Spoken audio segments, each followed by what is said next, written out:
یا ایھا الناس اتقوا ربکم ان زلزلۃ الساعۃ شیء عظیم یوم ترونها تذہل کل مرضعۃ عما ارضعت وتضع كل ذات حمل حملها وترى الناس سکارى وما هم بسکارى ولكن عذاب اللہ شدید۔ محترم سامعین،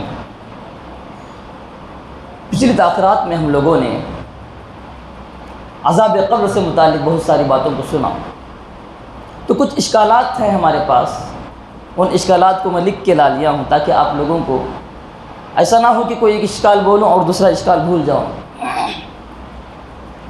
ہم لوگوں نے عذاب قبر سے متعلق بہت ساری باتوں کو سنا،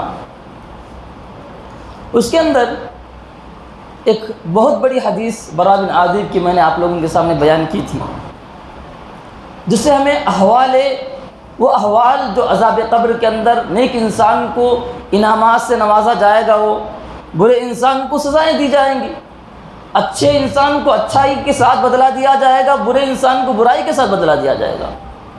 یہاں پہ ایک سوال یہ ہے، اگر کسی انسان کے ٹکڑے ٹکڑے کر دیے جائے، یہ کوئی انسان ہے جس کو جانوروں اور درندوں نے کھا لیا، تو اس کا کیا حاصل ہوتا؟ تو یاد رکھو میرے مسلمان بھائیو، جسم کے کتنے بھی ٹکڑے کر دیے جائیں، کسی بھی انسان کو درندوں نے کھا لیا ہو یا سمندر کے مچھلیوں نے اس کو کھا لیا ہو یا نگل لیا ہو، تو بھی اللہ تبارک و تعالیٰ اس بات پر ویسے ہی قادر ہے جسے انسان کو اللہ تبارک و تعالیٰ دوبارہ پیدا کرنے پر قادر ہے۔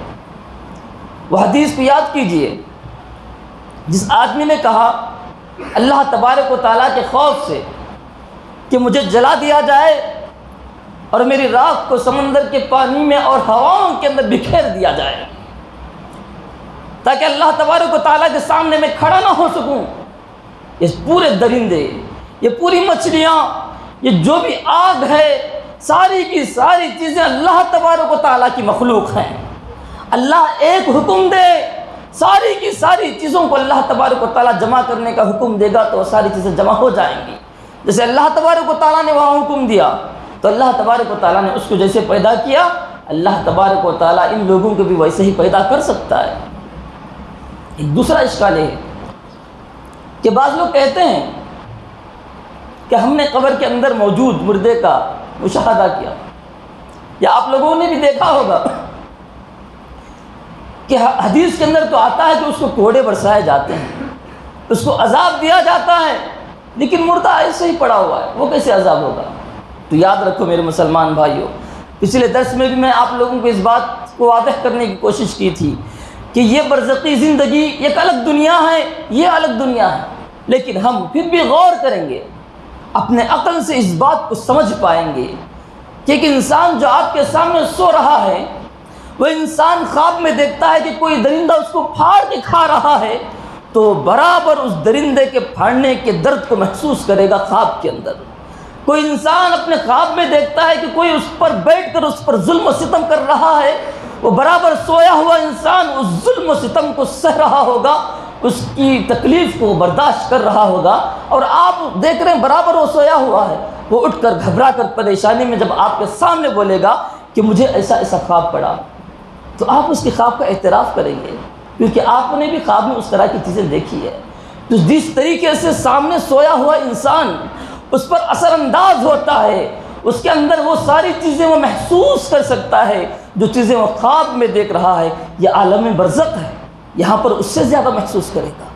تو بتانے کا مقصد یہ ہے میرے مسلمان بھائیوں، یہ تمام کی تمام چیزیں برابر ہوتی رہیں گی، اور جب انسان کا انتقال ہو جاتا ہے تو بہت سارے احادیث آپ لوگوں نے سنے ہوں گے، کچھ حدیثوں کے اندر روحوں کے متعلق بیان کیا جاتا ہے کہ روحیں وہاں ہوں گی، کچھ حدیثوں کے بارے میں بیان کیا روحیں یہاں ہوں گی، کچھ حدیثوں میں آتا ہے روحیں اوپر ہوں گی، کچھ اسفل نیچے ہوں گی، نیک روحیں اوپر ہوں گی، برے روحیں نیچے ہوں گی۔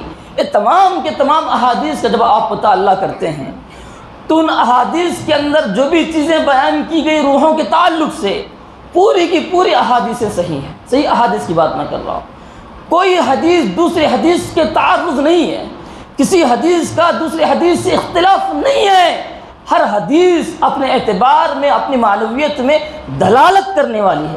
مثالیں کچھ میں آپ لوگوں کے سامنے بیان کر دینا مناسب سمجھتا ہوں، کچھ ایسی مثالیں نبی کریم صلی اللہ علیہ وسلم نے احادیث کے اندر واضح کیا کہ قیامت سے آنے سے پہلے جب انسان شہید ہو جاتا ہے، شہید کی روح کہاں ہوتی ہے؟ چڑیا کے دل کے اندر شہید کی روح ہوتی ہے۔ جو چڑیا جنت کے اندر پوری جنت گھومتی رہتی ہے، تو یہ شہیدوں کے روحوں کی جگہ ہے۔ اس حدیث کو ہم مانیں گے۔ اللہ تبارک و تعالیٰ کے بھیجے ہوئے رسول سے ایک آدمی نے سوال کیا، اللہ کے رسول، میں اگر شہید ہو جاؤں تو میں کہاں جاؤں گا؟ تو نبی کریم صلی اللہ علیہ وسلم نے کہا، اگر تم شہید ہو جاؤ گے تو تم جنت میں جاؤ گے۔ وہ آدمی اٹھ کر گیا تو نبی کریم صلی اللہ علیہ وسلم نے فوراً فرمایا، ابھی جبرائیل علیہ السلام میرے پاس آئے۔ یہاں پر دیکھو، ایک حدیث جنت کے اندر چڑیا کی شکل میں روح جو ہے شہیدوں کی روح ہے، یہ دوسری روحوں کا تعلق۔ نبی کریم صلی اللہ علیہ وسلم نے فرمایا، ابھی میرے پاس جبرائیل علیہ السلام آئے۔ جبرائیل علیہ السلام آنے کے بعد مجھے بتایا کہ یہ انسان جو ابھی سوال کر کے گیا ہے، اس کی روح کو اس کی قرض کی وجہ سے جنت کے دروازے کے سامنے روک دیا جائے گا۔ کچھ روحیں ایسی ہوں گی، ان کے قرضوں کی وجہ سے جنت کے سامنے روک دیا جائے گا۔ کچھ روحیں ایسی ہوں گی، یہاں پر کچھ احادیث کے اندر آپ کو یہ ملے گا جب آپ مطالعہ کریں گے بار بار، تو بہت سارے صحیح احادیث کے اندر ہمیں حدیث ملتی ہے کہ کچھ روحیں ایسی ہوں گی، ایک نہر جنت کے دروازے سے بہہ رہی ہوگی، ایک نہر جنت کے دروازے سے بہہ رہی ہوگی، وہاں پر وہ اپنے بسیرا کیے ہوئے رہیں گے وہ روحیں۔ تو ان روحوں کو اللہ تبارک و تعالیٰ برابر ان روحوں تک جنت سے کھانا جو بھی روزی ہے ان تک پہنچائی جائے گی، لیکن کچھ روحیں وہاں پر بیٹھی رہیں گی، وہاں پر کچھ روحیں رہیں گی جو روحیں جنت کے دروازے کے پاس جو نہر جاری ہوگی وہاں پر کچھ روحیں رہیں گی۔ کچھ روحوں کے متعلق آتا ہے کہ اللہ تبارک و تعالیٰ نے کہا ان کو اعلیٰ علیین ملائے اعلیٰ کے اندر ان کو جو ہے رکھ دیا جائے۔ کچھ روحوں کے تعلق سے آتا ہے کہ ان کو سجین میں جو ہے رکھ دیا جائے۔ علماء نے یہاں پر دونوں سجین اور علیین کا جو تعلق ہے، بعض علماء نے کہا کتاب مرقوم، علیون کے اندر نیک لوگوں کے نام درج کیے جاتے ہیں۔ ایک اور قول یہ بھی بیان کیا گیا کہ علیین ایک جگہ بھی ہے جہاں پر نیک لوگوں کی روحوں کو رکھا جاتا ہے۔ تو قیامت کے دن میرے مسلمان بھائیوں، یہ روحوں کے قیامت سے پہلے کا جو منظر اللہ تبارک و تعالیٰ کھینچ رہا ہے، نبی کریم صلی اللہ علیہ وسلم نے جو احادیث بیان کیے، یہ سارے کے سارے احادیث پر ہمیں ایمان رکھنا ہوگا۔ ایک اور چیز، جب قیامت قائم ہوگی، جب اللہ تبارک و تعالیٰ قیامت کو برپا کرے گا، قیامت آئے گی تو کیسا عالم ہوگا؟ جب قیامت آئے گی میرے مسلمان بھائیوں، یہ زمین، یہ پہاڑ ریزہ ریزہ ہو جائیں گے، یہ آسمان پھٹ جائے گا، یہ ستارے بے نور ہو جائیں گے، یہ ستارے گر جائیں گے۔ یہ ہیبت کے نظارے کو وہ لوگ بھی دیکھ رہے ہوں گے جو لوگ قیامت کے قائم ہونے کا انکار کرتے تھے۔ اللہ تبارک و تعالیٰ قرآن مجید کے اندر ارشاد فرماتا ہے، یا ایھا الناس اتقوا ربکم ان زلزلۃ الساعۃ شیء عظیم یوم ترونها تذہل کل مرضعۃ عما ارضعت وتضع کل ذات حمل حملها وترى الناس سکارى وما هم بسکارى ولكن عذاب اللہ شدید۔ اللہ تبارک و تعالیٰ کہتا ہے، اے انسانوں، جو تم اللہ تبارک و تعالیٰ سے ڈرو، کیونکہ قیامت کا زلزلہ ایسا ہوگا بہت ہی بھیانک، بہت ہی برا ہوگا۔ اس کی شدت، اس کا خوف ایسا ہوگا کہ ایک حاملہ عورت اپنے حمل کو گرا دے گی، ایک عورت جو مرضیہ ہوگی، جو دودھ پلانے والی عورت ہوگی، وہ اپنے دودھ پلانے والے بچے کو بھول جائے گی۔ اتنا بھیانک منظر ہوگا اس کا۔ جب قیامت کے دن یہ منظر کو دیکھیں گے، بہت سارے احادیث اس پر دلالت کرتے ہیں۔ عبداللہ بن عمرو بن عاص کی ایک مشہور حدیث ہے، بیان کرتے ہیں کہ نبی کریم صلی اللہ علیہ وسلم نے ارشاد فرمایا کہ قیامت سے پہلے اللہ تبارک و تعالیٰ دجال کو بھیجے گا۔ دجال آئے گا، پھر اللہ تبارک و تعالیٰ عیسیٰ علیہ السلام کو بھیجے گا۔ عیسیٰ علیہ السلام جب اس کو قتل کر دیں گے، اس کے بعد کہا، اس حدیث کے اندر منظر کھینچا گیا ہے، جب قتل کر دیں گے تو اس کے بعد 7 سال تک مسلمان عدل و انصاف کے ساتھ زندگی گزاریں گے۔ اس حدیث کے اندر آتا ہے، یہاں تک کہ ایک مسلمان بھائی دوسرے مسلمان بھائی کے ساتھ اتنی محبت سے رہے گا کہ اس کے دل میں دونوں مسلمانوں کے اندر کوئی بغض، کوئی عداوت، کوئی کینہ نہیں ہوگا، یعنی محبت کے ساتھ وہ دونوں مسلمان زندگی گزاریں گے۔ اس کے بعد شام سے ایک ہوا نکلے گی، ایک ٹھنڈی ہوا شام سے نکلے گی۔ وہ ہوا پوری دنیا کے اندر جس کسی آدمی کے دل میں ذرا برابر بھی ایمان ہوگا اس کے پاس سے جب گزرے گی، یہاں تک کہ حدیث کے اندر آتا ہے اگر کوئی مسلمان جس کے دل کے اندر ذرا برابر بھی ایمان ہے وہ پہاڑ کی چوٹی میں بھی جا کر بسیرا ہو جائے یا جا کر چھپ جائے، وہ ہوا وہاں تک پہنچے گی اور اس کو مات دے دے گی اور اس کو موت آ جائے گی۔ یعنی جتنے بھی مومن، جتنے بھی مسلمان جس کے دل کے اندر ذرا برابر بھی ایمان ہو وہ اس دنیا سے ختم ہو جائے گا۔ اس کے بعد صرف نافرمان، اللہ تبارک و تعالیٰ کی نافرمانی کرنے والے، خیر سے دور رہنے والے، شر کو گلے سے لگانے والے ایسے انسان ہوں گے۔ حدیث کے اندر آتا ہے ان کا وزن پرندوں کے برابر بھی نہیں ہوگا اور ان کے دل شر سے بھر چکے ہوں گے۔ یہ ایسے لوگ ہوں گے جو ہمیشہ برائی کے اندر آگے ہوں گے، یہ ایسے لوگ ہوں گے جو خیر کے کام کو نہیں کریں گے، نیکیوں کے کام کو نہیں کریں گے، نیکیوں سے دور رہیں گے۔ یہ ایسے لوگ ہوں گے، ایسے لوگوں کے پاس شیطان آئے گا، شیطان آ کر کہے گا تم اللہ کو چھوڑ کے غیر اللہ کی عبادت کرو، چونکہ شر کے اندر آگے رہیں گے غیر اللہ کی عبادت پہ لگ جائیں گے، یہاں تک کہ جب لگ جائیں گے اللہ تبارک و تعالیٰ سور پھونکنے کا حکم دے گا، سور پھونکا جائے گا۔ تو سب سے پہلے جو سور سنے گا اس کے بارے میں حدیث کے اندر آتا ہے ایک اونٹ چرانے والا چرواہا اپنے اونٹوں کا جو پانی پلانے کی جگہ ہوتی ہے، حوض جو ہوتا ہے، اس حوض کی اصلاح کر رہا ہوتا ہے، اس حوض کو درست کر رہا ہوتا ہے۔ سب سے پہلے وہ آواز سنتا ہے، بے ہوش ہو جاتا ہے، اس کے بعد ساری دنیا والے آواز سنتے ہیں، پورے کے پورے بے ہوش ہو جاتے ہیں، پہلی سور۔ اس کے بعد دوسری سور جب پھونک ماری جائے گی سارے کے سارے لوگ اٹھیں گے۔ یہاں پر کچھ چیزیں ہیں، اللہ تبارک و تعالیٰ اس منظر کو پیش کر رہا ہے۔ قرآن و حدیث کے اندر جتنے بھی آیتیں ہیں، اذا وقعت الواقعہ، الحاقۃ ما الحاقہ، یعنی بہت ساری آیتیں جو مکہ کے اندر نازل ہوئیں وہ قیامت کے ہولناکیوں پر دلالت کرتی ہیں۔ اذا السماء انشقت، جب یہ آسمان پھٹ جائے گا، جب یہ اذا الکواکب انتصرت، جب یہ ستارے بے نور ہو جائیں گے، واذا البحار سجرت، جب یہ سمندر بہنے لگ جائیں گے، یہ ساری کے ساری آیتیں اس بات پر دلالت کرتی ہیں کہ دنیا بکھر جائے گی، دنیا کا نظام الٹ پلٹ ہو جائے گا۔ ایک ہاتھ میں اللہ تبارک و تعالیٰ کی، ایک ہاتھ میں زمین ہوگی۔ اللہ تبارک و تعالیٰ ویسے ہی اس آسمان کو موڑ دے گا جیسے تم کتابوں کے اوراق کو موڑ دو گے۔ ہاں، یہ بڑی ہی عبرتناک چیزیں اللہ تبارک و تعالیٰ بیان کر رہا ہے۔ یہ آسمان روئی کی مانند ہو جائے گا، بعض آیتوں میں آتا ہے۔ بڑا ایسا منظر اللہ تبارک و تعالیٰ نے کھینچا کہ سننے والا سن کر حیران رہ جاتا ہے۔ میرے مسلمان بھائیوں، یہ ساری چیزیں ہونے کے باوجود جو دو سور ہوں گے، علماء نے بیان کیا 3 ہوں گے 4 ہوں گے، لیکن راجح قول یہی ہے کہ 2 ہوں گے۔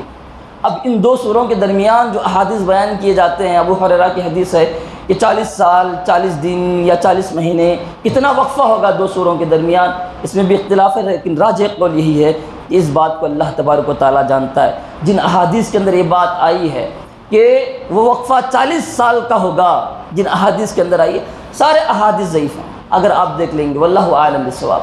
تو بتانے کا مقصد یہ ہے میرے مسلمان بھائیوں، جب اللہ تبارک و تعالیٰ ان ساری چیزوں کو تباہ و برباد کر دے گا، جب انسان قیامت کے دن، جب انسان اس سرزمین سے اٹھائے جائیں گے، وہ وقت جب سور پھونکا جائے گا، لوگ اپنے قبروں سے کیسے اٹھیں گے، اللہ اکبر۔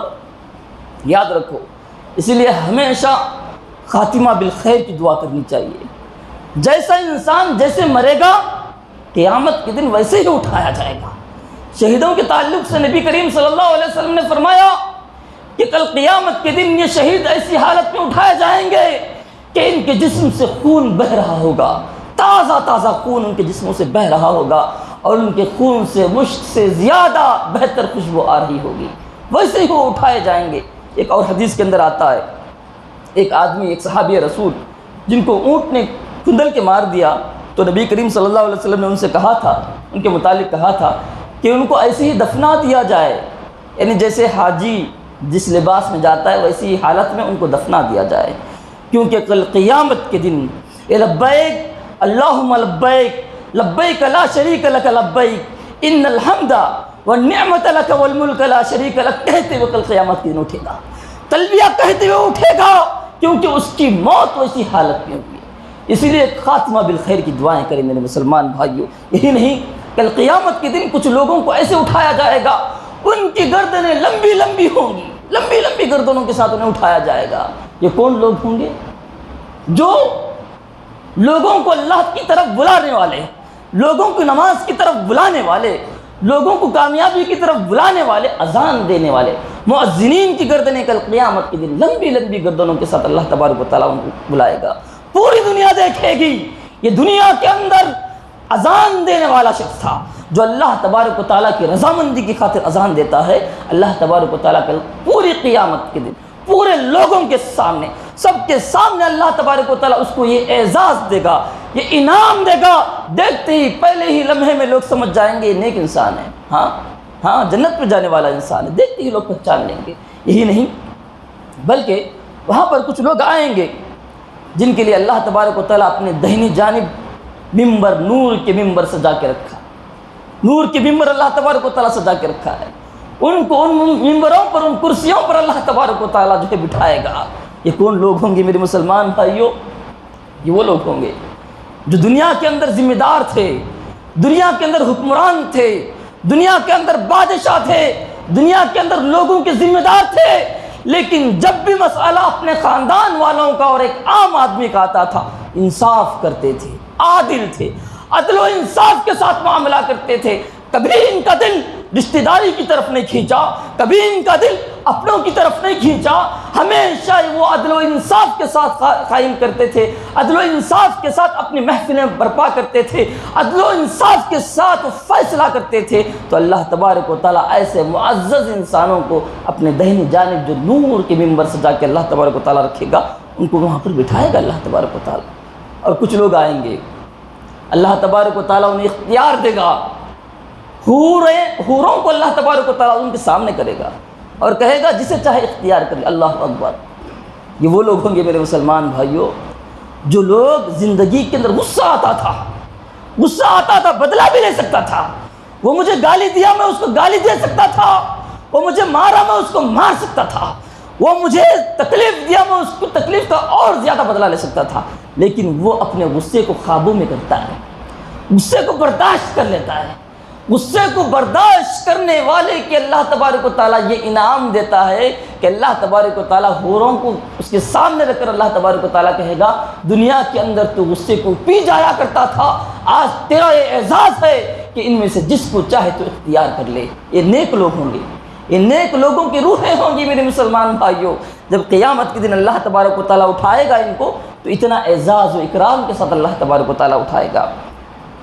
ایک دوسرا رخ بھی ہے یہاں پر، اچھے لوگوں کے ساتھ اچھا بدلا اور برے لوگوں کے ساتھ برا بدلا۔ کچھ لوگ کل قیامت کے دن ایسے اٹھائے جائیں گے اپنے قبروں سے، ایسے اٹھیں گے کہ ان کے چہروں پر گوشت نہیں ہوگا، ان کے چہروں کا پورا رس ختم ہو چکا ہوگا، ان کے چہروں پر پانی نہیں رہا ہوگا۔ ایسی حالت میں جب اٹھائے جائیں گے، یہ کون لوگ ہوں گے میرے مسلمان بھائیوں؟ یہ وہ لوگ ہوں گے جو دنیا کے اندر مستطیع ہونے کے ساتھ ساتھ محنت کر سکتے تھے، لیکن محنت سے جی چرا کر انہوں نے کون سا پیشہ اختیار کیا؟ بھیک مانگنے کا پیشہ اختیار کیا۔ بھیک مانگنے کی جو اسلام میں فضیحت بیان کی گئی ہے، جو برائی بیان کی گئی ہے، اگر اس کو برابر ایک مفصل طور پر اگر ہم لوگ سن لیں گے، تفصیلاً سن لیں گے میرے مسلمان بھائیوں، جو وعیدیں آئی ہیں، تو یہاں پر بھی دیکھو یہ بھی ایک وعید ہے۔ کل قیامت کے دن اللہ تبارک و تعالیٰ اس کے چہرے پر گوشت نہیں ہوگا، اس کا چہرہ جو ہے خراب شکل اس کو بنا کر اللہ تبارک و تعالیٰ کل قیامت کے دن اٹھائے گا۔ یہ وہ انسان ہوگا جو مستطیع ہونے کے ساتھ ساتھ محنت کرنے والا تھا، طاقت تھی اس کے اندر، کما سکتا تھا، لیکن بھیک مانگنا اس نے اختیار کیا۔ تو اللہ تبارک و تعالیٰ کل قیامت کے دن ایسے اس کو جو ہے اٹھائے گا۔ اور کچھ لوگ کل قیامت کے دن آئیں گے جن کے پاس ذلت اور رسوائی کا جھنڈا ہوگا، ذلت اور رسوائی کا جھنڈا پوری دنیا دیکھے گی، ذلیل لوگ ہیں، پوری دنیا دیکھے گی۔ یہ اللہ تبارک و تعالیٰ ان کو یہ جھنڈا دے کر اس لیے بلایا ہے کہ ان کو رسوا کرے۔ قیامت کے دن رسوا کرنے کے لیے اللہ تبارک و تعالیٰ ان کے ساتھ وہ جھنڈے گاڑ کر اللہ تبارک و تعالیٰ پیدا کرے گا، اٹھائے گا قبروں سے۔ کون لوگ ہوں گے یہ دنیا کے اندر ذمہ داری صحیح ڈھنگ سے ادا نہیں کرنے والے، کوئی بھی ذمہ داری لے لو، ایم پی ہو، پی ایم ہو، کوئی بھی ہو، مسلمان ہے، بڑے عہدے پر فائز ہے، مدرسے کا ذمہ دار ہے، مسجدوں کا ذمہ دار ہے، یہ کاروباروں کا ذمہ دار ہے، کوئی بھی انسان جو ذمہ دار ہے لیکن اس ذمہ داری کا حق ادا نہیں کرتا، اس ذمہ داری میں پورے طور پر اپنے آپ کو محو نہیں کرتا، اس ذمہ داری سے جی چراتا ہے، تو کل قیامت کے دن اللہ تبارک و تعالیٰ ذلت و رسوائی کے جھنڈے کے ساتھ ان کو جو ہے قبروں سے اٹھائے گا۔ اللہ اکبر، کتنی بڑی چیز ہے۔ یہی نہیں میرے مسلمان بھائیوں، کل قیامت کے دن کچھ لوگ ایسے آئیں گے کہ ان کا ایک طرف کا جو ہے حصہ جھکا ہوا ہوگا، فالج زدہ، ایک طرف اچھے ہیں، دوسرا ہاتھ جو ہے نہ استعمال کر پائیں، لگڑتے ہوئے آ رہے ہیں، ایک پیر اچھا ہے، دوسرا پیر فالج زدہ، آدھا کا آدھا جسم اچھا، آدھا جسم خراب۔ ایسے اللہ تبارک و تعالیٰ ان کو قبروں سے اٹھائے گا۔ یہ وہ لوگ ہوں گے میرے مسلمان بھائیوں جن کو اللہ تبارک و تعالیٰ نے 2 بیویاں دیں، ایک بیوی کا حق ادا نہیں کیا، دوسری کی کو جو ہے ساری مال ساری دولت دوسری کے لیے لٹا رہا ہے، کل قیامت کے دن اللہ یہ سزا دے گا۔ اسلام نے جائز قرار دیا کہ وہ 2 3 4 شادیاں کر سکتا ہے، لیکن ضرورت اس بات کی ہوتی ہے، شرط کے ساتھ۔ شرط ہے میرے مسلمان بھائیوں، شرط کا مطلب یہ ہوتا ہے جیسے نماز کے لیے وضو شرط ہے، وضو کے بغیر نماز نہیں ہوتی، یہ شرط اللہ تبارک و تعالیٰ نے رکھا کہ اگر تم 2 3 یا 4 شادیاں کر رہے ہو، یہ شرط ہے کہ تم عدل و انصاف کے ساتھ ان کے ساتھ سلوک کرو گے۔ جب کھانے پلانے کی بات آئے گی، پہنانے کی بات آئے گی، سکنا کی جب بات آئے گی، گھروں کی جب بات آئے گی، ان کے رکھنے کھلانے پلانے کی جب بات آئے گی، برابر سب کو کھلائیں گے، لیکن ذرا برابر بھی عدل و انصاف سے تم ہٹو گے، عدل و انصاف نہیں کرو گے، تو کل قیامت کے دن اللہ تبارک و تعالیٰ اسے اٹھائے گا کہ ان کا ایک حصہ جو ہے فالج زدہ ہوگا، ایک حصہ بیکار ہو جائے گا، ایک حصہ کام کر رہا ہوگا۔ یہ دلیل ہوگی میرے مسلمان بھائیوں کہ ان لوگوں کے لیے پوری دنیا والے دیکھیں گے یہ نا انصاف انسان تھا، یہ بیویوں کے خلاف جو ہے بیویوں کے درمیان انصاف نہیں کرتا تھا، پوری دنیا کے لوگ دیکھیں گے۔ اس ذلت و رسوائی کے لیے اللہ تبارک و تعالیٰ اس کو قبروں سے ایسے اٹھائے گا۔ یہی نہیں میرے مسلمان بھائیوں، وہاں پر کچھ لوگ قبروں سے ایسے اٹھیں گے جیسے وہ پاگل، مجنون، دیوانے، دیکھنے والے سمجھیں گے دیوانہ ہے لیکن دنیا میں اچھا تھا، وہاں پر دیوانہ بنا کے اللہ تبارک و تعالیٰ اٹھائے گا۔ کیوں؟ اللہ تبارک و تعالیٰ قرآن مجید کے اندر ارشاد فرماتا ہے الذین یاکلون الربا، جو لوگ سود کھاتے ہیں، لوگوں کا خون چوستے ہیں نا جو لوگ، یہ بہت بڑا گناہ ہے میرے مسلمان بھائیوں۔ الذین یاکلون الربا، جو لوگ سود کھاتے ہیں، کل قیامت کے دن وہ لوگ ایسے اٹھائے جائیں گے جیسے کسی انسان پر جن سوار ہو گیا ہو۔ لا یقومون الا کما یقوم الذی یتخبطہ الشیطان من المس۔ اللہ اکبر، ایسے وہ آئیں گے کہ لوگ دیکھیں گے پاگل دیوانہ قبر سے کیسے اٹھ کے آ رہا ہے۔ اس ذلت و رسوائی کے لیے اللہ تبارک و تعالیٰ بطور سزا ان کو ویسے اٹھائے گا۔ جو لوگ دنیا کے اندر سود کھایا کرتے تھے، اللہ تبارک و تعالیٰ پاگلوں کی طرح انہیں اٹھائے گا۔ اور کچھ لوگ وہاں پہ آئیں گے کل قیامت کے دن، کچھ لوگوں کو اللہ ایسے اٹھائے گا، وہ اندھے ہوں گے، اندھے، نظر نہیں آ رہا ہوگا، پوچھیں گے اللہ تبارک و تعالیٰ سے اے اللہ ہم تو دنیا کے اندر دیکھنے والے تھے، دنیا کے اندر ہم بینائی کے مالک تھے، دنیا کے اندر ہر چیز کو دیکھ سکتے تھے، لیکن تو آج ہمیں کیوں اس طرح اٹھایا ہے؟ ومن اعرض عن ذکری فإن له معیشۃ ضنکا۔ اللہ تبارک و تعالیٰ قرآن مجید کے اندر ارشاد فرماتا ہے کہ جو انسان اللہ تبارک و تعالیٰ کی قرآن و حدیث سے روگردانی کرتا ہے، پیٹ پھیر کر جاتا ہے، اللہ اور اس کے رسول کی باتوں پر عمل نہیں کرتا، ایسے انسان کو کل قیامت کے دن اندھا بنا کے اٹھائے گا۔ وہ پوچھے گا جب اللہ تبارک و تعالیٰ سے اللہ کیوں مجھے تو اس طرح بنا کے پیدا کیا؟ وقد کنت بصیرا، میں تو دنیا کے اندر دیکھنے والا تھا۔ تو اللہ تبارک و تعالیٰ کہے گا میں نے بھی تیرے سامنے میری آیتوں کو نازل کیا تھا، میری قرآن کو نازل کیا تھا، دنیا کے اندر تو اندیکھا کیا اس کو، ایسا کر رہا تھا گویا قرآن تیرے سامنے موجود نہیں ہے، تو نہ قرآن پہ عمل کرتا تھا نہ حدیث پہ عمل کرتا تھا۔ یہی وجہ ہے کہ آج ہم نے تجھے وہی معاملہ کیا جو تو نے دنیا کے اندر قرآن و حدیث کے ساتھ معاملہ کیا۔ میرے مسلمان بھائی کتنی عظیم چیزیں ہیں. کل قیامت کے دن ایسے لوگوں کو اٹھایا جائے گا جیسا اسی لیے کہتے ہیں علماء کرام ہمیشہ بیان کرتے ہیں خاتمہ بالخیر کی دعا کرنا. آج ہم دعا بھی کریں لوگوں کے درمیان، موت سے لوگ اتنا گھبراتے ہیں. دیکھو مول صاحب کیسی دعا کر دیے. اگر ہم دعا کریں کہ اللہ تبارک و تعالی ہمیں موت ایسی حالت میں دے کہ ہماری زبان پر کلمہ لا الہ الا اللہ محمد رسول اللہ ہو، تو لوگ خاتمہ بالخیر کی دعاؤں سے بھی آج کل جو ہے نفرت کرنے لگے. اللہ اکبر. خاتمہ بالخیر کی ہمیشہ دعائیں کرتے رہیں، کیونکہ انسان دنیا کے اندر جو نیک عمل کرتا رہے گا. ایک آدمی کے بارے میں آتا ہے، ایک مشہور واقعہ ہے کہ وہ آدمی ریلوے اسٹیشن کے پاس کھڑ کے ہمیشہ پکارا کرتا تھا کہ 2 روپے میں گھاس لے لو، 2 روپے میں گھاس لے لو. کبھی نماز نہیں پڑھا، کبھی روزہ نہیں رکھا. جب موت کا وقت آیا، بیٹے سامنے بیٹھ کر اس کو کہہ رہے ہیں ابو جان لا الہ الا اللہ پڑھو. زندگی بھر جو کلمہ ادا کرتا رہا، موت کے وقت وہی کلمہ وہ ادا کیا. 2 روپے میں گھاس لے لو، 2 روپے میں گھاس لے لو. مشہور واقعہ ہے میرے مسلمان.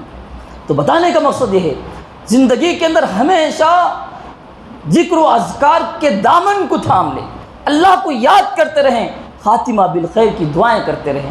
تو یہ منظر تھا جب انسان قبر سے اٹھے گا. یہ منظر تھا صرف قبر سے اٹھنے کے وقت کا منظر تھا کہ جیسا انسان دنیا کے اندر کام کرے گا اللہ آخرت میں اس کو ویسے اس کی قبر سے اٹھائے گا. اب آئیے میرے مسلمان بھائیو، یہاں پر ایک حدیث میں آتا ہے، حضرت عائشہ رضی اللہ تعالیٰ عنہ بیان کرتی ہیں کہ کل قیامت کے دن اللہ تبارک و تعالیٰ جب انسانوں کو اٹھائے گا پورے ننگے بدن ہوں گے اور اللہ تبارک و تعالیٰ ایسے اٹھائے گا نفسا نفسی کا عالم ہوگا. تو حضرت عائشہ نے سوال کیا اللہ کے رسول وہاں پر لوگ بھی ہوں گے، مرد بھی ہوں گے، عورتیں بھی ہوں گے، کیا وہ ایک دوسرے کی طرف نہیں دیکھیں گے؟ نبی کریم صلی اللہ علیہ وسلم نے کہا اے عائشہ وہ مرحلہ دوسرا ہوگا، یہ مرحلہ نہیں ہے دنیا کا. وہاں پر ایسا ماحول ہوگا کہ ہر انسان اپنے نفس کی حفاظت کی خاطر سوچ رہا ہوگا. بعض احادیث کے اندر آتا ہے جب قبروں سے انسانوں کو نکالا جائے گا ان کی نگاہیں نیچے ہوں گی، ہر کوئی اپنے بارے میں سوچ رہا ہوگا، ایک ایک گناہ اس کے سامنے ہوگا، سوچ رہا ہوگا کہ میرے ایک گناہ کے بدلے میں اللہ تبارک و تعالیٰ میرا کیا سلوک کرے گا. ہر انسان اس نفس نفسی کے عالم میں جا رہا ہوگا. وہاں پکارنے والا پکارے گا، کوئی اس کی پکار کو لبیک نہیں کہنے والا ہوگا.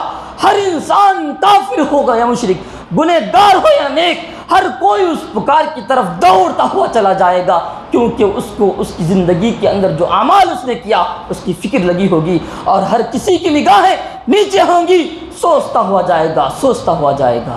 جب وہاں جائے گا، جانے کے بعد سورج بہت ہی قریب ہوگا، 1 میل کی مسافت پر. بعض تابعین کہتے ہیں 1 میل میں یہ نہیں سمجھتا، یا جو ہے جو کجاوا ہوتا ہے اس کے برابر کا، یعنی بتانا یہ چاہتے ہیں بہت ہی قریب ہوگا سورج. اس سورج کی جو تپش آج ہم لوگ جو ہے بلاری کے اندر 41% ڈگری سیلسیس ہو گیا تو لوگ جو ہے گھروں کے اندر اے سی لگانے لگے، گھروں کے اندر جو ہے ایئر کولر لا کے رکھنے لگے ہیں. لوگ فین کے بغیر 2 منٹ بیٹھنا پسند نہیں ہے لوگوں کو، حالانکہ سورج وہیں پر ہے، بہت دور ہے. سوچو کیا حشر ہوگا جب یہ سورج ہمارے قریب آ جائے گا. وہاں پر جب جو انسان جتنا گناہ گار ہوگا اس کے گناہ کے مطابق وہ اپنے پسینے میں ڈوبا ہوگا. کسی کا پسینہ جو ہے اس کے ٹخنے کے برابر، کسی کا اس میں گھٹنے کے برابر، کسی کا کمر کے برابر، کسی کا کاندھے کے برابر، کسی کا پورا ڈوبا ہوا مکمل. ہر انسان نفسا نفسی کا وہ عالم ہوگا میرے مسلمان بھائیوں. اب یہاں پر اللہ تبارک و تعالیٰ نے قرآن مجید کے اندر جو آیتیں نازل کی، اس منظر کو اللہ تبارک و تعالیٰ نے کھینچا کہ کافروں کو اللہ تبارک و تعالیٰ الٹا ہوا سر کے بل آئے گا کافر. تو صحابہ نے پوچھا اللہ تبارک و تعالیٰ، اور تابعین سے بھی یہ روایت منقول ہے، صحابہ سے انہوں نے تابعین نے پوچھا کہ یہ کافر کیسے الٹا آ سکتا ہے، سر کے بل کیسے چل کے آ سکتا ہے؟ تو انہوں نے کہا جب اللہ تبارک و تعالیٰ انسان کو پیروں کے ذریعے چلا سکتا ہے تو اللہ تبارک و تعالیٰ کافر کو سر کے بل بھی چلا سکتا ہے، تکلیف پہ چلے گا لیکن چل کے آئے گا. یہی نہیں میرے مسلمان بھائیوں، بہت سارے احادیث یہاں پر بھری پڑی ہیں. نفسا نفسی کا عالم ہوگا. وہاں پر جو نیک لوگ ہوں گے فَأَمَّا مَنْ أُوتِيَ كِتَابَهُ بِيَمِينِهِ وَأَمَّا مَنْ أُوتِيَ كِتَابَهُ بِيَمِينِهِ دونوں چیزیں بیان کی، بیمینی بشمالی. جو نیک ہوگا جیسے ہی وہ آئیں گے اللہ تبارک و تعالیٰ نیک انسانوں کو ان کے ہاتھ میں نیک اعمال دے گا. جب دہنی ہاتھ میں ان کے نامہ اعمال مل گیا سمجھ لو کامیاب ہو گیا. وہ کہے گا ہاؤ مقرؤ کتابیہ انی ظننت انی ملاق حسابیہ فہو فی عیشۃ راضیہ. جس کے دہنے ہاتھ میں نامہ اعمال دے دیا جائے گا وہ انسان لوگوں کو بلائے گا آؤ میرے نامہ اعمال کو دیکھو، میری نیکیوں کو دیکھو، میں نے زندگی میں نیکیاں کی، اللہ تبارک و تعالیٰ نے اس کا مجھے کتنا اچھا بدلہ دیا. وہ ایک اچھی زندگی گزارے گا جس کا نامہ اعمال بائیں ہاتھ میں لیفٹ ہینڈ میں دے دیا جائے گا. وہ کہے گا ہے کاش مجھے نامہ اعمال نہ دیا جاتا، افسوس کے سوا کچھ نہیں رہے گا. وہاں پر ایک حدیث آتی ہے میرے مسلمان بھائیوں، لوگ نفسہ نفسی کے عالم میں ہوں گے. ایسے وقت میں ہر نبی اپنے حوض کے پاس بیٹھے ہوں گے. بعض روایات میں آتا ہے، ایک چھوٹی سی حدیث بیان کر کے میں اپنی گفتگو کو ختم کروں گا. بعض احادیث میں آتا ہے کہ حوض کوثر جو نبی کریم صلی اللہ علیہ وسلم کو جو دیا جائے گا حوض، وہ جو ہے پل صراط کے بعد آئے گا. ابھی آج کے اس خطبے میں ہمارا پل صراط کا جو ہے موضوع نہیں چھڑا ابھی، وہ بعد میں آئے گا. لیکن علماء کرام نے بیان کیا کہ پل صراط کے بعد تو بدعتی گر جائیں گے، وہاں پر جو بھی گنہگار ہوگا گر جائے گا. لیکن پل صراط کے بعد حدیث کے اندر آتا ہے کچھ بدعتی جب آئیں گے نبی کریم صلی اللہ علیہ وسلم دیکھیں گے ان کو کہ فرشتے ان کو ہٹا رہے ہیں وہاں سے، دور جاؤ کیوں آ رہے ہو؟ نبی کہیں گے چھوڑو میرے امتی ہیں. تو فرشتے کہیں گے اللہ کے نبی آپ کے انتقال کے بعد آپ کی سنتوں میں انہوں نے بدعتوں کو ایجاد کر لیا تھا، بدعتیوں کو حوض کوثر کا پانی نہیں پلایا جائے گا. تو بتانے کا مقصد یہ ہے راجح قول کے مطابق حوض کوثر کا جو مرحلہ آتا ہے اس سے پہلے آئے گا، کیونکہ وہاں پر سب لوگ آئیں گے اور ہر نبی کا ایک حوض ہوگا اور جو حوض کوثر کا پانی پی لے گا. یہاں پر دیکھو نیک لوگوں کا اللہ تبارک و تعالیٰ کتنا خیال کر رہا ہے. نیک لوگ جو ہوں گے وہ دھوپ کی تپش سورج کو برداشت نہیں کر پا رہے ہیں لوگ، ایسے وقت میں اللہ تبارک و تعالیٰ نیک لوگوں سے کہے گا نیک لوگ جا کے حوض کوثر کا پانی پئیں گے. تو جب وہ پانی پی لیں گے وہ پانی دودھ سے زیادہ سفید، شہد سے زیادہ میٹھا، ستاروں سے زیادہ منور اس کی برتنیں نظر آئیں گی، اس کے گلاس. تو الغرض وہاں پانی پینے کے بعد پھر مومن کو کبھی پیاس نہیں لگیں گی. وہاں پر کھڑا رہے گا وہ لیکن اس کو پیاس مومن کو نہیں لگے گی، کیونکہ مومن اس کا پانی پی کے آئے گا. یہ اللہ تبارک و تعالیٰ کی بڑی رحمتیں ہیں میرے مسلمان بھائیوں، جو اللہ تبارک و تعالیٰ مومنوں کا ہر جگہ خیال کرتا ہے. اب ایسے نفسہ نفسی کے عالم میں جب لوگ ہوں گے، جب جہنم کو گھسیٹ کے لایا جائے گا، جنت مومنوں کے سامنے ہوگی، جہنم کو گھسیٹ کے لایا جائے گا. 70 لگام ہوں گے جہنم کے، 70 فرشتے ایک ایک لگام کو کھینچ کے لا رہے ہوں گے. کتنا بھیانک منظر اللہ تبارک و تعالیٰ پیش کر رہا ہے. اور وہاں پر اللہ تبارک و تعالیٰ کے سوا کوئی نہیں ہوگا. ایک ہاتھ میں اللہ تبارک و تعالیٰ زمین کو موڑ لے گا، ایک ہاتھ میں اللہ تبارک و تعالیٰ قطعی السجل للکتب آسمان کو جو ہے کتابوں کی طرح موڑ دے گا اور پوچھے گا آج وہ بادشاہ کہاں ہیں، آج وہ غرور کرنے والے تکبر کرنے والے کہاں ہیں. اللہ تبارک و تعالیٰ غصے میں ہوگا. ایسے غصے کے عالم میں سارے کے سارے لوگ پریشان ہوں گے. کیا کریں؟ سارے لوگ جائیں گے یاد کریں گے آدم علیہ السلام کو کہ ہمارے والد کون ہیں؟ کون ہے ہمارے والد؟ پوری امت کے والد کون ہیں؟ آدم علیہ السلام. اپنے باپ کے پاس جائیں گے نا سب لوگ.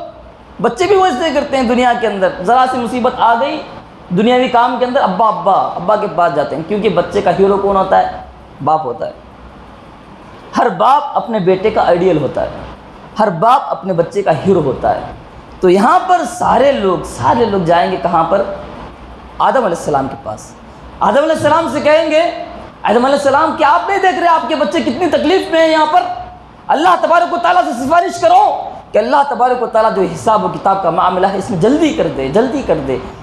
نیک لوگ ہوں گے جو کہہ رہے ہوں گے کہ ہم لوگ جنت میں جلدی جانا چاہتے ہیں. تو آدم علیہ السلام کہیں گے کیا تمہیں یاد نہیں ہے کہ تمہارے باپ نے کیا کیا تھا؟ تمہیں یاد نہیں ہے اس نے کیا کیا تھا؟ کہتے ہیں اللہ تبارک و تعالیٰ نے مجھے ایک درخت کے قریب جانے سے روکا تھا لیکن میں چلا گیا، اس کا پھل کھا لیا. آج مجھے اس گناہ کا احساس ہے کہ اللہ تبارک و تعالیٰ آج اتنے غصے میں ہے کہ نہ کبھی رب العالمین اتنے غصے میں تھا نہ اس کے بعد کبھی اتنے غصے میں ہوگا. اس لیے اللہ تبارک و تعالیٰ کے سامنے میں نہیں جا سکتا، کہیں یہ چیز کا مجھ سے مطالبہ نہ کر لے. آدم علیہ السلام اپنا نفسہ نفسی کے عالم میں ہوں گے. آدم علیہ السلام کی بات میں کر رہا ہوں. آج ایک نیکی کر کے زندگی بھر گناہ کر کے بھی انسان سوچتا ہے مجھے جنت ملے گی۔ جنت اتنی آسان سی چیز ہے کیا؟ یہاں پر دیکھو، پھر اس کے بعد نوح علیہ السلام کے پاس آتے ہیں۔ نوح علیہ السلام کے پاس آ کر لوگ کہتے ہیں نوح علیہ السلام تم جو ہے پہلے رسول ہو جو دنیا کے اندر رسول بنا کر بھیجے گئے، تم کیوں سفارش نہیں کرتے؟ کیا آپ ہماری تکلیف کو نہیں دیکھ رہے ہیں؟ تو نوح علیہ السلام کہتے ہیں کہ نہیں کر سکتا، میں سفارش کیوں نہیں کر سکتا؟ کیونکہ میں نے میری زندگی میں میری قوم کے لیے بد دعا کر دی ہے۔ اب اس بد دعا کے مجھے احساس ہے اس بد دعا کا کہ اللہ تبارک و تعالیٰ اس کا سوال مجھ سے نہ کر لے، اس بد دعا کا مجھے احساس ہے۔ اس بد دعا کے احساس کی بنا پر نوح علیہ السلام کہتے ہیں اللہ میرا کیا حساب کرے گا، وہ بھی آگے نہیں بڑھیں گے۔ اس کے بعد سارے کے سارے لوگ ابراہیم علیہ السلام کے پاس جائیں گے، ابراہیم علیہ السلام سے سوال کریں گے۔ ابراہیم علیہ السلام بھی وہی کہیں گے۔ ابراہیم علیہ السلام کہیں گے کہ میں نے میری زندگی کے اندر 3 جھوٹ بولے ہیں، اگرچہ کہ وہ جھوٹ نہیں تھے، لیکن انہوں نے وہ کہتے ہیں کل قیامت کے دن کہیں گے وہ کہ میں نے میری زندگی کے اندر 3 جھوٹ بولے، کہیں ایسا نہ ہو کہ اللہ تبارک و تعالیٰ مجھے ان 3 جھوٹوں کے متعلق سوال نہ کر لے۔ وہ بھی جھوٹ کیسے تھے؟ انی سقیم کا، بتوں کی پوجا سے بچنے کے لیے کہا میں بیمار ہوں، میں نہیں آ سکتا۔ اللہ کی راہ میں اللہ کو خوش کرنے کے لیے بولے تھے۔ ہاں ایک اور مرتبہ کب بولے تھے؟ فَاسْأَلُوا كَبِيرُهُمْ هَذَا، جب بتوں کو توڑ دیے نا تو بڑے بت کی طرف اشارہ کر کے بولے میں نے توڑا، یہ بڑا بت توڑا، بڑے بت سے سوال کرو نا، آپ مجھ سے کیوں کر رہے ہو؟ تو وہاں پر اس کو دوسرا جھوٹ، تیسرا جھوٹ ایک خراب بادشاہ تھا، ظالم بادشاہ۔ حضرت سارہ کے بارے میں اس نے سنا کہ بہت ہی زیادہ خوبصورت عورت آئی ہے، تو اس نے جو ہے ابراہیم علیہ السلام کو جب بلا کر پوچھا وہ سارہ تجھے کیا ہونا، تو ابراہیم علیہ السلام نے اس سے کہا تھا وہ میری بہن ہے۔ بیوی کو انہوں نے کیا کہا تھا؟ میری بہن ہے انہوں نے کہا تھا۔ تیسرا جھوٹ ان کا۔ تو اس کے بعد سارہ سے بھی آ کر انہوں نے کہا کہ میں نے جو ہے یہاں پر اس لیے کہا ہے کیونکہ تم میری اسلامی بہن ہو، تم بھی جا کر ان کے سامنے بادشاہ کے سامنے ایسے ہی کہہ دینا۔ تو یہ 3 جھوٹ ابراہیم علیہ السلام نے اپنی زندگی میں عاریتاً، کہتے ہیں یہ ایسا جھوٹ نہیں تھا جس کو آپ جھوٹ کہہ سکتے ہیں، بلکہ انسان اپنے دل کے اندر توریہ کر کے کہہ سکتا ہے۔ اگر کوئی آپ پر ظلم کر رہا ہے، کوئی بات کہنے پر تلوار لے کر آپ کے سامنے کھڑا ہو جائے، یہ بات بولیں گے آپ، لیکن دل میں اپنے ایمان کو قائم رکھیں گے آپ۔ اس کی اسلام ہمیں اجازت دیتا ہے۔ توریہ جس کو کہتے ہیں، اس امت محمدیہ کے اندر توریہ جائز ہے۔ یعنی اگر آپ کو کوئی آدمی ایسا کلمہ کہنے کے لیے کہہ رہا ہے، آپ کو مارنے کے لیے تیار ہے، گن لے کے بیٹھ گیا مار دوں گا، تو آپ کو اپنی جان کی حفاظت کرنی ہے، تو آپ توریتاً وہ جو جملہ بولے گا آپ کہیں گے، لا محالہ کہیں گے، کیونکہ آپ کو اپنی جان بچانی ہے، لیکن دل کے اندر اپنے ایمان کو قائم رکھیں گے۔ اللہ اکبر۔ یہ اللہ تبارک و تعالیٰ نے کتنا رحم کیا امت محمدیہ پر، یہ دوسری امتوں پر نہیں تھا توریہ جائز، امت محمدیہ کے اندر یہ توریہ اللہ کے نبی نے کہا جائز، توریہ کر سکتا ہے انسان۔ ایک لمبی بحث ہے، اس کی طرف میں جانا نہیں چاہتا۔ یہاں پر ابراہیم علیہ السلام کہیں گے میں نے اپنی زندگی کے اندر 3 جھوٹ بولے ہیں، کہ اللہ تبارک و تعالیٰ ان کے دل کے اندر خوف، کہیں مجھ سے اللہ تبارک و تعالیٰ سوال نہ کر لے۔ اس کے بعد سارے لوگ ابراہیم علیہ السلام کے پاس سے ہٹ کر موسیٰ علیہ السلام کے پاس جاتے ہیں۔ موسیٰ علیہ السلام بھی کہتے ہیں نہیں، میں نہیں جا سکتا میرے رب العالمین کے سامنے، کیونکہ آج وہ اتنا غصہ ہے کہ اتنے غصے میں نہ کبھی تھا نہ کبھی رہے گا، کہ اللہ تبارک و تعالیٰ مجھے اس گناہ کے بارے میں سوال نہ کر لے جو میں نے زندگی میں کیا تھا۔ کیا کیا تھا؟ کہ ایک آدمی کو انہوں نے قتل کر دیا تھا، ناحق قتل کر دیا تھا، تو ان کے دل کے اندر اس ایک گناہ کا خوف دل میں بھرا پڑا ہے۔ لوگ کہتے ہیں تم کلیم اللہ ہو، اللہ تبارک و تعالیٰ ڈائریکٹ تم سے بات کی ہے، اتنی بڑی فضیلت تمہاری ہے، کیوں تم اللہ تبارک و تعالیٰ کے پاس آج جا کر سفارش نہیں کر سکتے؟ کہتے ہیں نہیں جا سکتا میں۔ اس کے بعد عیسیٰ علیہ السلام کے پاس آتے ہیں، عیسیٰ علیہ السلام بھی جو ہے اعتراض کر دیتے ہیں۔ اس کے بعد سارے لوگ، سارے امتی نبی کریم صلی اللہ علیہ وسلم کے پااس آتے ہیں۔ کتنے رحم دل میرے نبی، کبھی زندگی میں اپنے لیے کچھ نہیں پوچھا، وہاں پر بھی اپنے لیے نہیں مانگیں گے، وہاں بھی مانگیں گے، بولو صلی اللہ علیہ وسلم، وہاں بھی مانگیں گے، اپنی امت کے لیے مانگیں گے، اللہ تبارک و تعالیٰ کے سامنے مانگیں گے۔ اللہ تبارک و تعالیٰ کے سامنے جب سجدہ کریں گے، اللہ کے نبی کہتے ہیں وہاں پر اللہ تبارک و تعالیٰ کچھ ایسے کلمات میری زبان پہ عطا کرے گا، کچھ ایسے کلمات اللہ تبارک و تعالیٰ عطا کرے گا جو آج تک نہ کسی نے کہا ہے نہ کسی کو معلوم۔ وہاں اللہ تبارک و تعالیٰ ان کے دل میں وہ چیز ڈالے گا، الہام کرے گا نبی کریم صلی اللہ علیہ وسلم کو۔ پھر نبی کریم صلی اللہ علیہ وسلم جب وہ کلمات ادا کریں گے تو اللہ تبارک و تعالیٰ کہے گا اے محمد مانگو، آج تمہیں عطا کیا جائے گا، سفارش کرو، تمہاری سفارش قبول کی جائے گی۔ جب نبی کریم صلی اللہ علیہ وسلم سفارش کریں گے تو سب سے پہلے نبی کریم صلی اللہ علیہ وسلم کے ساتھ جنت میں داخل ہونے والے کون ہوں گے؟ امت محمدیہ۔ اتنا بڑا شرف اللہ تبارک و تعالیٰ نے دیا۔ آج اتنے بڑے شرف کو لے کر ہم نمازوں میں، روزوں میں، قیام اللیل میں، اللہ کے باتوں میں، اللہ کے ذکر و اذکار میں پیچھے نظر آتے ہیں اور سوچتے ہیں کہ ہم جنتی ہیں۔ میرے مسلمان بھائیوں، یہ ساری چیزیں، یہ سارا نقشہ صرف وہاں تک ہے کہ ابھی ابتدا ہوئی، قیامت کا منظر ابھی مکمل ختم نہیں ہوا، ابھی فیصلہ نہیں ہوا ہے۔ انشاءاللہ اگلے کے دروس میں ہم لوگ دیکھیں گے کہ اللہ تبارک و تعالیٰ کیسے انصاف کے ساتھ فیصلہ کرے گا۔ وہاں پر کچھ ایسے بھی چیزیں ہوں گی میرے مسلمان بھائیوں، صرف یہ دے کر اللہ تبارک و تعالیٰ نہیں چھوڑ دے گا کہ دہنے ہاتھ میں نامہ اعمال دیا قائم ہو گیا، بس نہیں، بلکہ اللہ تبارک و تعالیٰ اعمال کو تولے گا، دکھائے گا، اس کے عدل و انصاف کو اللہ تبارک و تعالیٰ کل قیامت کے دن دکھائے گا کہ اللہ تبارک و تعالیٰ کتنا عادل ہے۔ ترازو کے اندر نامہ اعمال تولے جائیں گے، ترازو کے اندر گنہگاروں کے گناہوں کو تولا جائے گا، ترازو کے اندر وہ پلڑے بڑے بڑے پلڑے ہوں گے، دنیا کی جیسی ترازو نہیں ہوگی، اس کی ایک زبان ہوگی اس ترازو کی جو زبان بول رہی ہوگی۔ یہ بہت ساری چیزیں ہیں میرے مسلمان بھائیوں۔ الغرض یہ تھا قیامت کا منظر جو کل قیامت کے دن اللہ تبارک و تعالیٰ جیسے اٹھائے گا، اس منظر کو یاد کر کے ہمیں ہماری زندگی کے اندر ایک کوشش کرنی چاہیے، یہ دعا ہمیشہ اپنی زبانوں پر رکھنی چاہیے کہ اللہ تبارک و تعالیٰ ہمارا خاتمہ ہو، خاتمہ بالخیر ہو۔ اللہ تبارک و تعالیٰ جب ہماری موت آئے، موت کے فرشتے آئیں، تو ہماری زبانوں پر لا الہ الا اللہ کا کلمہ موجود ہو میرے مسلمان بھائیوں۔ آخر میں اللہ تبارک و تعالیٰ سے میں یہی دعا کرتا ہوں کہ اللہ تبارک و تعالیٰ ہمیں کہنے والے کو کہنے سے زیادہ عمل کرنے کی، اور آپ سننے والوں کو سننے سے زیادہ عمل کرنے کی اللہ تبارک و تعالیٰ توفیق عنایت فرمائے۔ اللہ تبارک و تعالیٰ ہمارے روزوں کو قبول فرمائے، اللہ تبارک و تعالیٰ ہمارے قیام کو قبول فرمائے، اللہ تبارک و تعالیٰ ہمارے بیٹھ کر اس کو یاد کرنے کو قبول فرمائے، کیونکہ کسے معلوم کہ اللہ تبارک و تعالیٰ کو کون سی نیکی پسند آ جائے اور اللہ تبارک و تعالیٰ اس کو جنت میں داخل کر دے۔ بلکہ نیکی کو چھوڑو، انسان سے نکلنے والے جو الفاظ ہیں نا، بول جو انسان بولتا ہے، کبھی کبھار انسان ایسے الفاظ ادا کر دیتا ہے اس کو احساس بھی نہیں ہوتا کہ میں کیا بولا ہوں، لیکن اللہ تبارک و تعالیٰ کو اس کے الفاظ اتنے پسند آتے ہیں کہ اللہ اس کو جنت میں داخلہ دے دیتا ہے۔ انسان کبھی کبھار ایسے الفاظ بولتا ہے اسے احساس بھی نہیں ہوتا کہ میں کتنی بڑی بات بول دیا، لیکن اللہ تبارک و تعالیٰ کو اتنا غصہ آتا ہے، اتنا ناراض ہوتا ہے اللہ تبارک و تعالیٰ، اس کی اس نافرمانی کی وجہ سے اللہ تبارک و تعالیٰ جہنم میں ڈال دیتا ہے۔ اس لیے ہمیشہ میرے مسلمان بھائی زبان پر ذکر و اذکار پڑھتے رہیں، ہمیشہ اللہ کو یاد کرتے رہیں، اور جو چیز بول رہے ہیں ہم لوگوں کے سامنے جو بول رہے ہیں، بولنے سے پہلے سوچ کر بولیں، بول کر نہیں سوچنا ہے۔ مومن بولتے ہوئے سوچتا ہے، سوچ کر بولتا ہے، یہ مومن کی ایک فراست، اس کی چالاکی، ہوشیاری ہے۔ آخر میں اللہ تبارک و تعالیٰ سے دعا ہے کہ اللہ